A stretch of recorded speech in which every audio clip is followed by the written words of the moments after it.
wasiirka wasaaradda horumarinta caafimaadka jamhuuriyadda Soomaaliland Dr. Xasan Ismaaciil oo socdaal xogogaal noqoshaha hawlaha caafimaad ku yimi maanta magaalada Oodweyne ayaa qalab caafimaad ku wareejiyay Cisbitaalka guud ee magaalada Oodweyne waxaana wasiirka iyo wafdidiisa halkaasi ku soo dhaweeyay isuduwaha wasaaradda caafimaadka ee gobolka Daadmareer Dr. Cabdirashiid Maxamed Gahayr iyo maayir ku-xigeenka degmada Oodweyne Maxamed Cumar Cilmi Xoosh halkaas waxaan ugu soo booqday wasiirka horumarinta caafimaadka jamhuuriyadda Soomaaliland Dr. Xasan Ismaaciil Yuusuf halkaas uu yimi deegaanka Oodweyne halka imika taaganayna waa Cisbitaalkii gobolka Daadmareer wasiir ku soo dhawow waxaanu kala wareegaynaana oo saakana kala soo wareegay gene expert iyo X-ray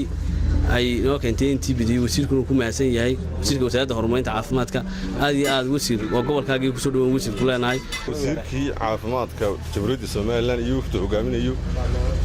agaasimihii guud gobolka Togdheer kii Oodweyne waxaan ku soo dhaweynaa assalaamu calaykum waraxmatullaahi wabarakaatuh waxaan leeyahay wasiir waa gobolkaagii waa dadkaaga ahlan wa sahlan ku soo dhawow agaasimaha waaxda adeegyada caafimaadka iyo cisbitaalada Dr. Farxaan Cumar Muuse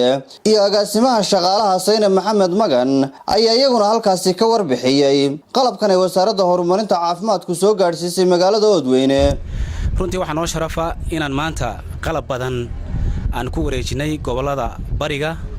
oo dhan oon kala hadlahayn oo ay ku jiraan kamid yihiin Burco iyo degmada Oodweyne oo maanta joogno qalabka waxa kamid ahaa X-ray runtii qaaliya oo qiimihiisa ilaa 170,000 oo dollar uu joogo iyo wax qalab loo yaqaano gene expert oo lagu baari doono ama ay yeelan doonto xarunta TB-da ee Oodweyne Cisbitaalka Oodweyne iyo X-ray-ga oo sidoo kale xaruntu ay leedahay waxaan filayaa shaqaale badan baa ku qoran degmadan Oodweyne oo caafimaad ahaan wasaaradda ahaan loogu qoran laakiin waa la kala saari doonaa shaqaalaha oo wixii shaqaynaya ee really dadka wuxuu qabanaya runtii ayuun baa lagu reebi doonaa waa ogtihiin hay'adda shaqaaluhu waxay wadaa dabagal iyo maxay tulaano iyadoo wasaaradda caafimaadkuna ay la barbar taagan tahay caawimadeeda marka waxyaabo badan dad badan oo laga yaabo inay iskaga qoran yihiin Oodweyne asaan dadka bulshada u shaqaynin waxaad ku bishaaraysataan inay ka baxayaan shaqaalaha dawladda Muuse Salebaan Maxamed warbaahinta qaranka Soomaaliland magaalada Oodweyne